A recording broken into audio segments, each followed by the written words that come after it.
All right, here we go. It's another edition of Rock Talk with Bob Bannister right here on CGCM Rock Radio, because this is where we talk rock, because that's how we roll. And this time around, we are joined by Joe Mansman and the Midnight Revival Band. They're on the road somewhere right now. Yeah, we're on the road. We're heading to Saranac Lake to play at the Civic Center tonight with Hinder. Yeah, I saw that. That's pretty cool, man. Yeah, we're excited about it. I think we're going to be, at about 2,500 capacity. So nice. And you are also out on the road with the Texas Hippie Coalition, I see. Yeah, we're going to be going on the road with those guys in October. For now, we're finishing most of our own dates throughout July, August, and September. And then we're going to be joining Texas on the road starting October 10th. That's really cool. So the 20th, actually, yeah. That's really cool. That's a band that I've just recently gotten into. I mean, I'd known of them. They kind of flew in my periphery, and then it's like, wow, why haven't I listened to these guys before? They are really amazing. They're also great. Yeah, they're cool. We ended up we toured with them twice before. We first got introduced to them 2 years ago when we put out our last record, and we had just started being promoted by Pavement Entertainment, and that was the first tour that we got onto, was with Texas Hippie Coalition. And then we did that for a week, and then 3 months later went back out with them, and we got to know them pretty well. They when they played in our hometown last year too, that was pretty cool that we got to be the local opener for them as well. So it just all made sense. That is awesome. And, and then just recently, about 2 weeks ago, we put out a brand new single from our upcoming record called Killing Season, and we've got Nevada Romo from Texas doing guest vocals on that as well. That just leads right into my next question. I was just going to say, I'm absolutely loving that song. I'm going to be playing that on my upcoming show. But is there a backstory to the song? Nothing fancy. There's no sex, drugs, and rock and roll stories involved with that one. No, but we went through a lot in the past year as a band. We lost a key member, and a lot of the songs that we had been writing during that time for a new record, kind of just fell by the wayside. That was one of the first songs that we had kind of reintroduced into our current lineup, so it was fresh. It was new. Plus, it was kind of a going back to the roots song. We started as a Southern rock band, very influenced by the likes of like Maylene and the Sons of Disaster, and we veered off that path and did a lot of different things. We went into 80s glam and sleaze for a couple of years, and we started finding our way back to our roots. And that was one of those songs that was very like blues influenced, and it still had a very hard rock feel to it, but lyrically, I took a lot of inspiration from some of the words of Jesus Christ, like the lesson in the fig tree line. And to me, that's kind of more of an open-ended song. You can make it mean whatever you will. To me, that song is more like, this is it's a song about starting over, killing things off in the past, and moving on. Something I can definitely relate to in my personal life. What's the story behind the Midnight Revival Band? Give us the backstory. All right, Chris and I here, we're the only two original members left. We started the band in 2013 under a different name, and we played a handful of shows or so before we solidified a lineup and then renamed it to Joe Mansman and the Midnight Revival Band. We kind of just wanted something that was more along the feel of like Bob Seger and the Silver Bullet Band, or like Tom Petty and the Heartbreakers, because we were doing a lot of like Americana stuff, like folk, alt country. We, even before we had our first record out, we immediately started playing everywhere, as far as, like Pennsylvania and Jersey, and just really just going everywhere. It was one of those things where like, we were a band that was just so hyped up and full of energy. I mean, we were like on ADD like crazy.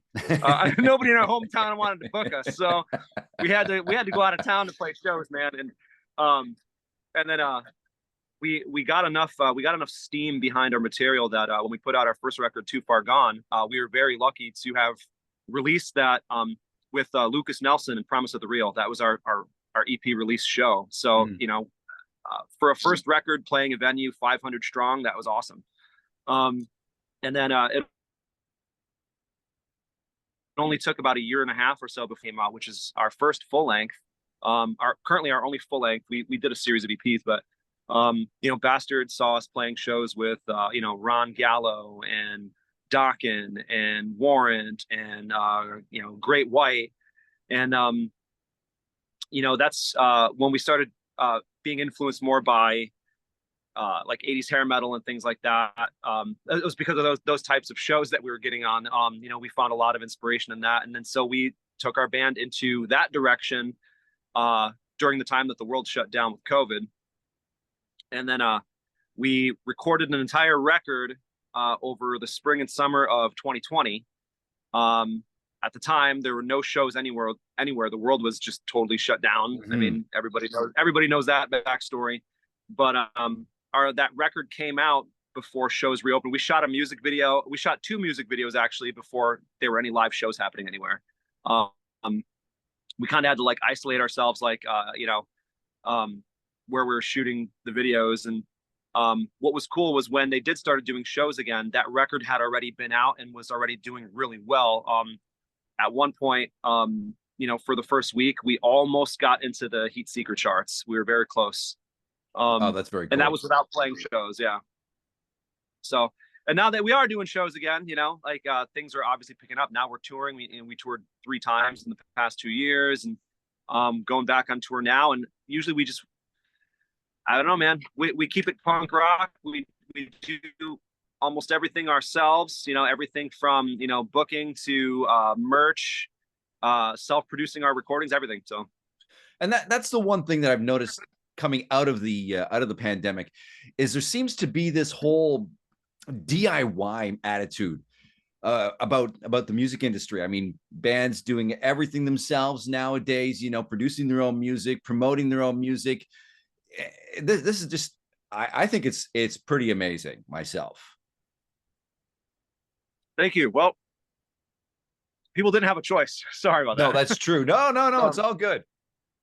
People didn't have a choice, man. I mean, if it wasn't for the artists out there and the movie makers, and I mean, what would people be doing? They'd be fucking crazy. Yep. If I can say fuck on this, I'm sorry. Oh, absolutely. But it was the musicians and filmmakers that really kept the world going. Kind of gave something to people that kept them sane during that time. So we honestly never stopped. Like when COVID shut everything down, our band was still rehearsing. We did 2 records actually during COVID. We did a full live in studio record too, called Fear in the Valley. And then we put out a full length like B-sides record. I mean, we put out a 3-song live record. I mean, we put out so much material during that time. And it's really cool how that has had a trickle down effect kind of deal. The software and the technology that bands and filmmakers and everybody are working with has trickled down into us guys here in radio, and it's allowed us to do a little bit more as well. Like one of my shows that I do is I'm here in north of Toronto, and one of my co-hosts is in Montreal, and we're able to do this, and it sounds like we're in the same room together. It's just absolutely amazing how that has come about, and good things coming out of a bad situation, really. When the band ends up in writing season, we write so much material, and we have such a back catalog of stuff that we can work with, and we always go back into the studio with the mindset that we're going to put out a full length.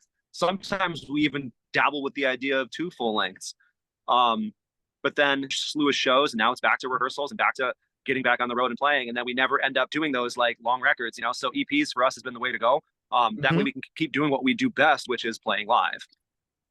And touching on that too, I've been talking to a lot of other artists, and for them, a lot of the indie artists, they're saying that releasing full-length albums isn't economically feasible. it's more feasible for them to continuously be releasing a stream of singles. Is this the way you see the music industry going down the road? Yeah, I mean, I saw that for the past couple of years. Singles is definitely the new like mainstream way to go with that. And we've been dabbling in that for sure. We've put out several singles, but EPs for us has been what's worked. I mean, we all would love to put out another full length. Just because we've been in this band, for 10 years, like, it's time for it. However, is that really going to benefit us in the long run? I mean, EPs we can pump out a lot faster, and like I said, we have such a huge catalog to work with that it takes no time for us to go into the studio and hammer out an EP and then get right back to playing shows. I mean, the thing with our band is like we are a live band, and we even started recording that way. I mean, even when we did this, our upcoming record coming out in October, was completely recorded with the band in one room doing the tracking without a click, and we just had to rehearse so tight and play so well that, you can't notice it. You know what I mean? But we wanted the records to have that live swing, that energy to it that you wouldn't feel if you were, playing along to a click track. So, and we don't use clicks live or anything like that too. It's all completely natural. Everything that you hear, we are doing live. So.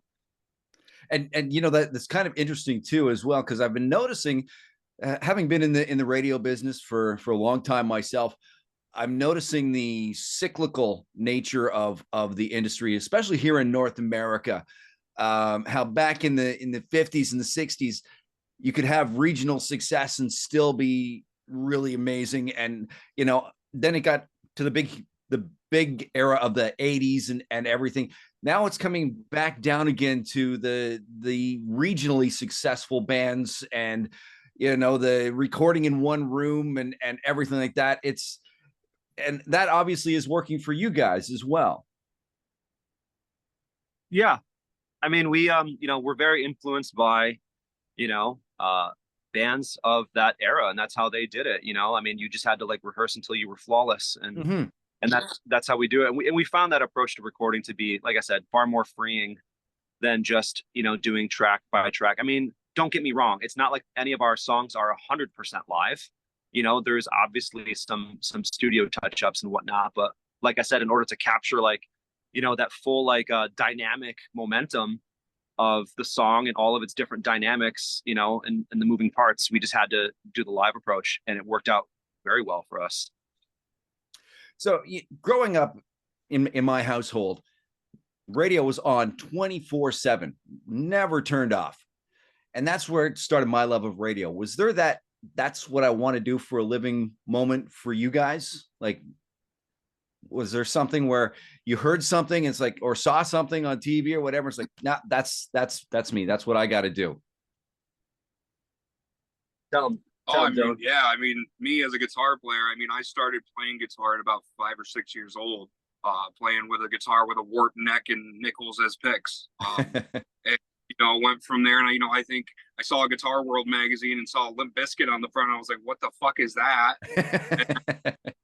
And then like I'm really heavily influenced in blues. So from there, I'm 33. So I've been playing that long. Like I said, I'm a blues player mostly, but like Randy Rhoads is a huge influence on me. So just seeing like, especially the 70s, like Aerosmith was my favorite band growing up. Like just seeing the flashiness, the songwriting, and how cool, and all the girls wanted you if you were a lead guitar player. So why wouldn't I want to be? Right? It doesn't work for me that way, but I'm still trying. Absolutely. All right. So before we wrap things up here, I like to do a little thing. I like to ask some fun questions. So if I came along and started digging through your record collection, do you have one album in there that I'd kind of hold up and go, guys, what's this? Okay, yeah. I mean, yeah, I wouldn't say the Beatles are a guilty pleasure. I love hell Beatles, no. But you know what? I'm a big fan of like 90s pop music. I love the Backstreet Boys. Okay. In fact, I took my little niece to see them one time, and I was blown away by just their showmanship. I'm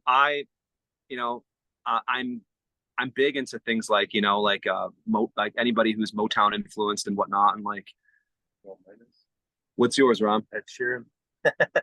Ed Sheeran, he says. Yeah. Yeah. All right, very my- cool. I love my Well, what about yours? Tell us yours. Mine, Prince. Prince. Oh, yeah, Yes. that's nothing to beat. That's not nothing to be ashamed of.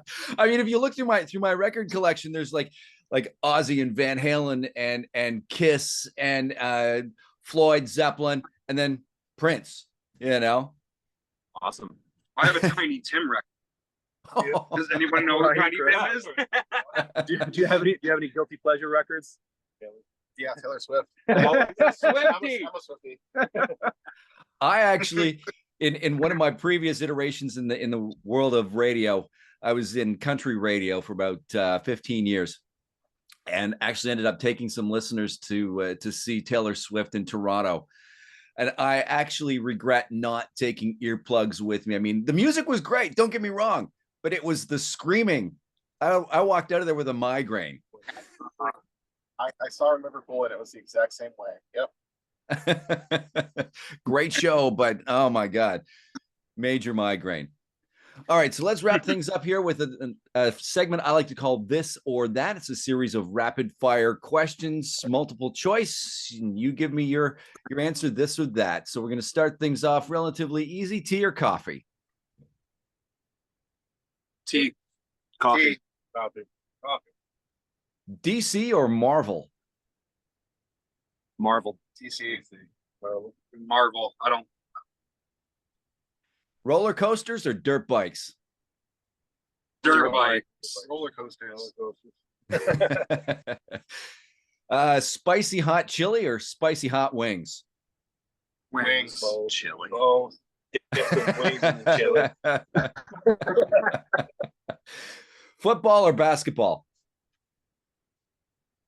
Football. Football. Actual football. Soccer. Soccer. Yeah. Actual football. Right on. And finally, this is the big dividing one right here. Everybody seems to be pretty much 50-50 split on this. Pineapple on pizza, yes or no? Oh, Yeah, no.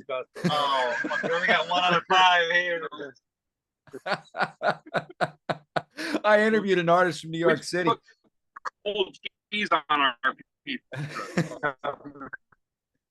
I interviewed an artist from New York Poutine. City. There you go. Yes, that works. That I'll works. crush some Doritos up on that beer. Oh, that'd be good. That'd be good. All right, finally wrapping things up here. Joe Mansman and the Midnight Revival. Give us your website. It's the Midnight Revival Band.rocks. Awesome. And you're all over social media as well? Yes, we are. Absolutely. Our handle is just the Midnight Revival Band. Very cool. Well, thank you guys for taking time out of your busy day and taking time out of your drive to join us here on this edition of Rock Talk right here on CGCM Rock Radio. Thanks Thanks, for Rob. having us, man. Thanks, man. And